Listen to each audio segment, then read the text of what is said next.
देवी सर्वभूतेषु शक्तिरूपे संस्थिता नमस्तस्यै नमस्तस्यै नमस्तस्यै नमो नमः। यह देवी सर्वभूतेषु मातृरूपे संस्थिता नमस्तस्यै नमस्तस्यै नमस्तस्यै नमो नमः। सर्वमंगले मांगल्ये शिवे सर्वसाधिके शरण्ये त्र्यंबके गौरी नारायणी नमस्तुते।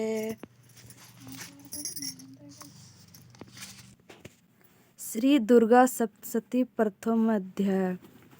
विनियोग।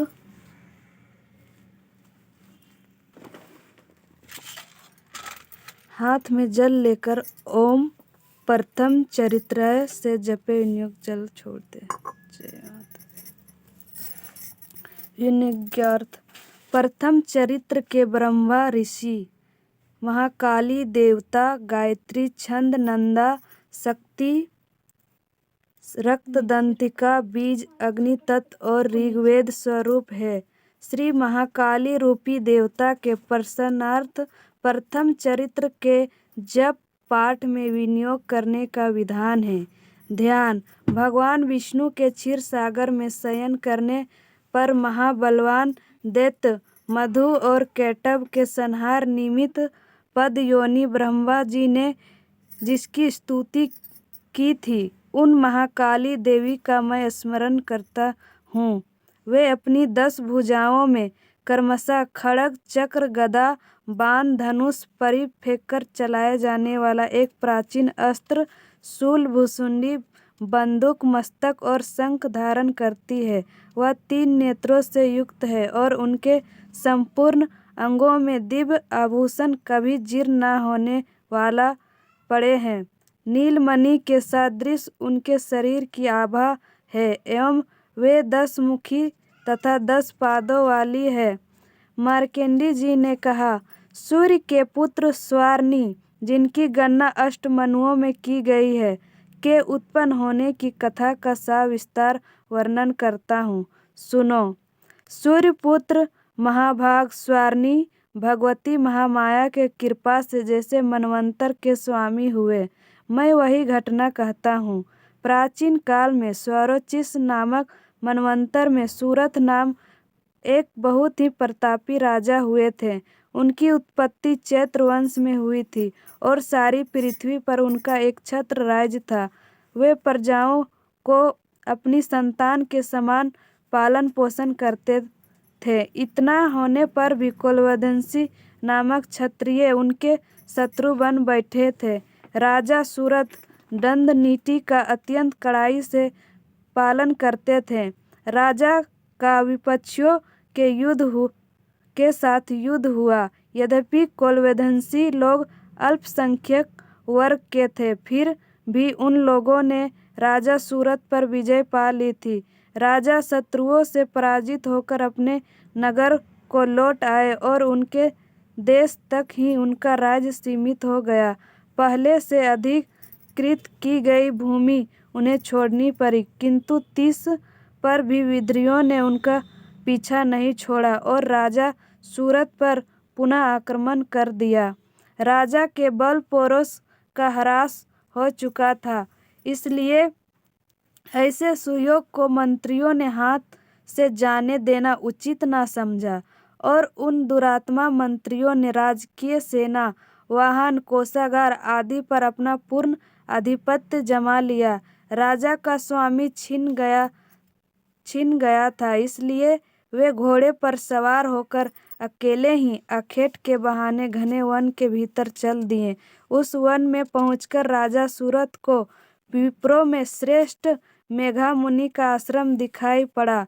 उनके आश्रम में अनेकों मांसभक्षी हिंसक पशु अपनी हिंसा वृत्ति को छोड़कर अत्यंत शांत भाव से विचरण करते थे। मुनि के शिष्य गणों से उस आश्रम तथा वन का सौंदर्य खिल उठा था। आश्रम में राजा के उपस्थित होने पर मुनि ने उनका सत्कार किया। राजा भी कुछ दिनों तक मुनि के आश्रम में रहकर विहार करते रहे। मोह माया से ग्रस्त होकर एक बार वहाँ राजा अपने मन में इस प्रकार चिंतन करने लगा, जो नगर पूर्व काल में मेरे पूर्वजों द्वारा शासित और पालित था, आज वही नगर मुझसे हीन होकर वीरान हो रहा है। ना जाने मेरे अधम कर्मचारी उनकी धर्म प्रमाणिकता के साथ रक्षा करते हैं या नहीं। मेरा हाथी जो सदा अपने शरीर से मद बहाया करता था और वीर था, ना जाने वह किस अवस्था में होगा। जो लोग मेरी कृपा दृष्टि, धन और भोजन के लिए ललायत रहकर मेरा अनुगमन करते थे, वे लोग अब निश्चय ही अन्य राजाओं के आश्रित होंगे। मेरे धन का उन लोगों के द्वारा दुरुपयोग किए जाने से अब कोष निश्चित ही रिक्त हो चुका होगा। इस प्रकार की अनेक चिंताएं राजा के मन में उथल पुथल मचा रही थी। एक दिन मेघा मुनि के आश्रम के निकट एक वेश्या को देखकर राजा उससे पूछ बैठे, भाई तुम कौन हो? यहाँ तुम्हारे आने का क्या अभिप्राय है? तुम तो बहुत ही शोकाकुल और अन्य मनसक से लग रहे हो। राजा के इस प्रेमपूर्ण प्रश्न को सुनकर वह वेश्या राजा को नमस्कार करके विनीत स्वर में बोला। वेश्या ने राजा से कहा, राजन, मैं धनिक वर्ग में उत्पन्न एक वेश्या हूँ। मेरा नाम समाधि है। मेरे दुष्ट स्त्री पुत्रों ने धन के लोभ के वशीभूत होकर मुझे घर से निष्कासित कर दिया है। इस समय मैं स्त्री, पुत्र और धन से रहित हो गया हूँ। मेरे स्वजनों ने ही मेरे धन का अपहरण कर मुझे उसके अधिकार से च्युत कर दिया है। इसलिए मैं खिन्न चित्त से वन में आ गया हूँ। इस समय मैं नहीं जानता कि मेरे कुटुंबियों की क्या दशा है। वे लोग घर में सकुशल है या नहीं, मुझे इसके संबंध में कोई ज्ञान नहीं है। मैं विचार कर रहा हूँ कि वे पुत्र कैसे हैं, वे सदाचारी है या दुराचारी। राजा ने वेश्या से प्रश्न किया, जिन स्वजनों ने धन के लोभ में पड़कर तुम्हें घर से निकाल दिया, उन स्वार्थी बंधुओं के प्रति तुम्हें इतनी ममता किस लिए है? वेश्या ने उत्तर दिया, आपका मेरे संबंध में इस प्रकार पूछना उचित ही है। मैं क्या करूं? मेरा मन कुटुंबियों के प्रति निर्दय व्यवहार नहीं हो रहा है। जिन लोगों ने धन की आकांक्षा से आदर, प्रेम और आत्मीयता की भावना का परित्याग कर मुझे इस दशा में पहुंचा दिया है, उन्हीं लोगों के प्रति मेरे मन में अगाध स्नेह तथा ममत्व का भाव है। हे महानुभाव, यह सब जानकर भी बंधु बांधवों के प्रति मेरे मन में जो प्रेम का समुद्र हिलोरे ले रहा है, यह क्या है? जानने का प्रयत्न करने पर भी मैं इस बात के रहस्य को नहीं समझा पा रहा हूँ।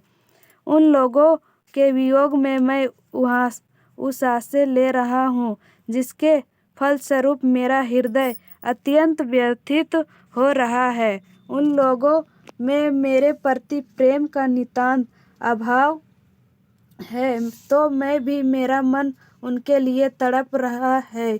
इसलिए मैं क्या करूं? मार्कंडेय जी ने कहा, हे ब्राह्मण। तत्पश्चात राजा सूरत और समाधि नामक वेश्या एक साथ ही मेघा मुनि की सेवा में उपस्थित हुए और उनके प्रति उचित सम्मान दिखाकर वहीं बैठ गए।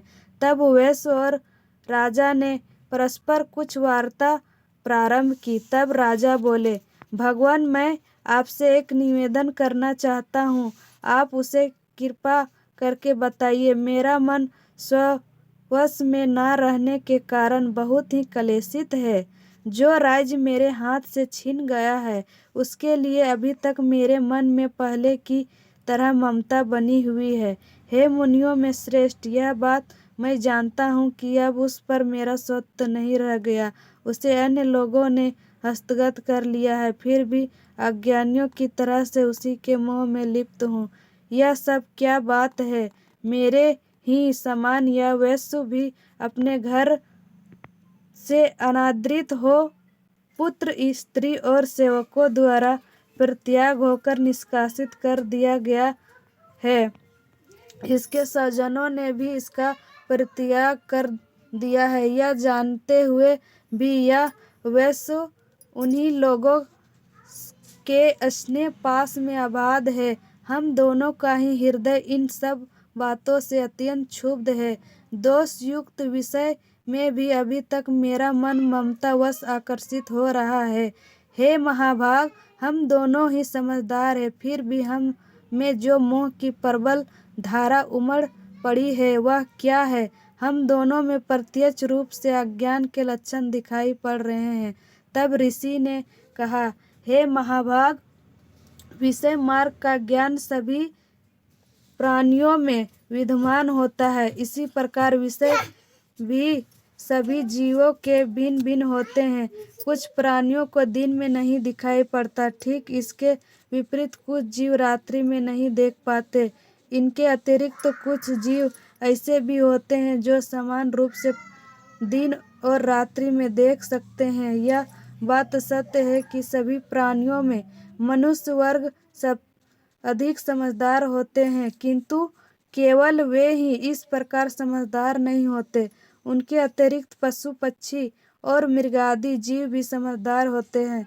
मनुष्यों की बुद्धि भी पशु पक्षियों और मृगादि जीवों के समान होती है।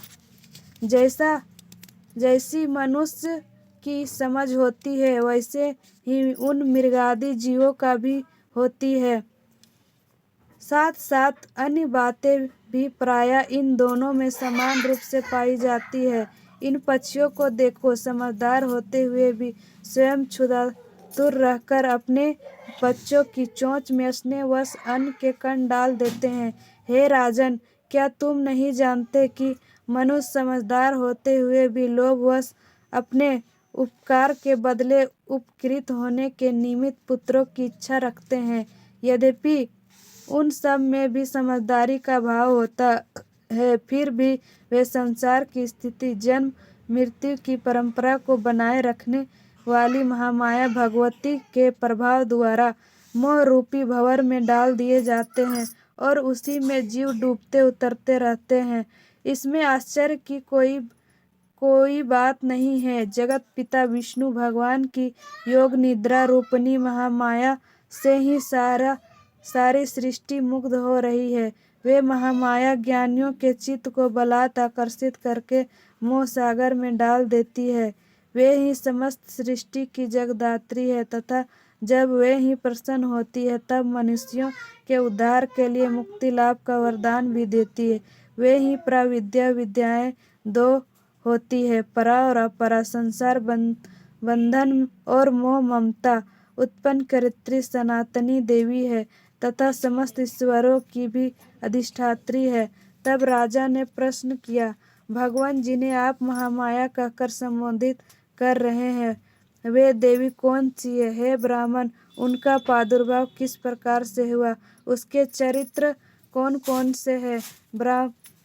ब्राह्मण विदों में श्रेष्ठ मुनि उन देवी की उपरोक्त कथाएं मैं आपके श्रीमुख से श्रवण करना चाहता हूँ। ऋषि ने कहा, हे राजन, यथार्थ में देवी का स्वरूप नित्य और सनातन है। यह समस्त जगत उन्हीं का स्वरूप है और वे ही देवी समस्त विश्व के चराचर प्राणियों में व्याप्त है। उनकी उत्पत्ति अनेक प्रकार से होती है, वह मैं तुम्हें सुनाता हूँ। यद्यपि वे जन्म रहित और नित्य स्वरूपा है, तब तो भी जब देवताओं की कार्य सिद्धि के निमित्त अवतार ग्रहण करती है उस समय उन्हें लोक में अवतरित होना माना जाता है। कल्पांत में जब समस्त विश्व महासमुद्र में विलीन हो रहा था और सब जीवों के पालन करता भगवान विष्णु शेष शैया पर योग निद्रा में अभिभूत हो रहे थे, उस समय उनके कानों की मैल से दो भयंकर दानवों की उत्पत्ति हुई। वे असुर मधु कैटभ नाम से जगत में विख्यात हुए। जन्म लेने के बाद ही वे दानव सृष्टिकर्ता ब्रह्मा जी का वध करने को उद्यत हो गए। उस समय ब्रह्मा जी भगवान विष्णु की नाभि कमल में अवस्थित थे। अपने पास राक्षसों की उपस्थित होने पर वे निद्राभूति भगवान को जागृत करने के लिए भगवान के नेत्रों में योग निद्रा की स्तुति करना प्रारंभ किया। भगवान की वह आदित्य शक्ति ही जगदात्री, विश्व की अधिष्ठात्री तथा संसार का पालन और संहार करने वाली मानी गई है। उन्हीं योग माया भगवती निद्रा देवी की ब्रह्मा जी आराधना करने लगे।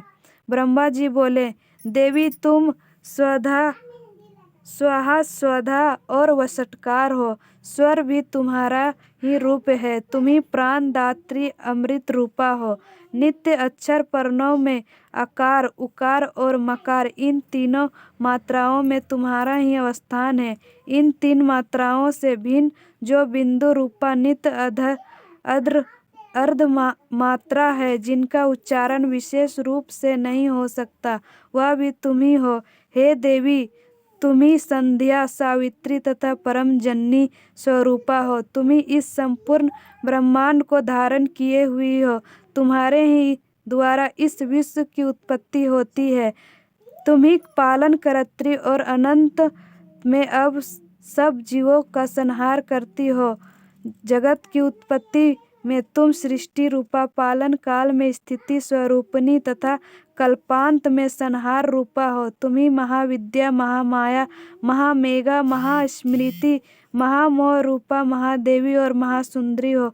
तुम ही तीन गुणों सत्य रज और तम की उत्पन्न कारिणी हो।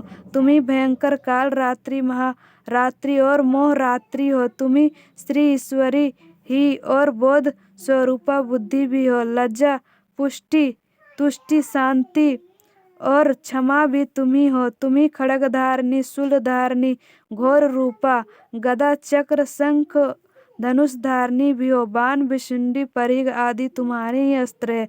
तुम सौम्य और सौम्यतर हो। इतना ही नहीं, वरन विश्व में जितने भी सौम्य एवं सुंदर पदार्थ है, उन सब में तुम्हारी सुंदरता कहीं अधिक है। पर तथा पर, इन दोनों विद्याओं से परे रहने वाले परमेश्वरी भी तुम ही हो।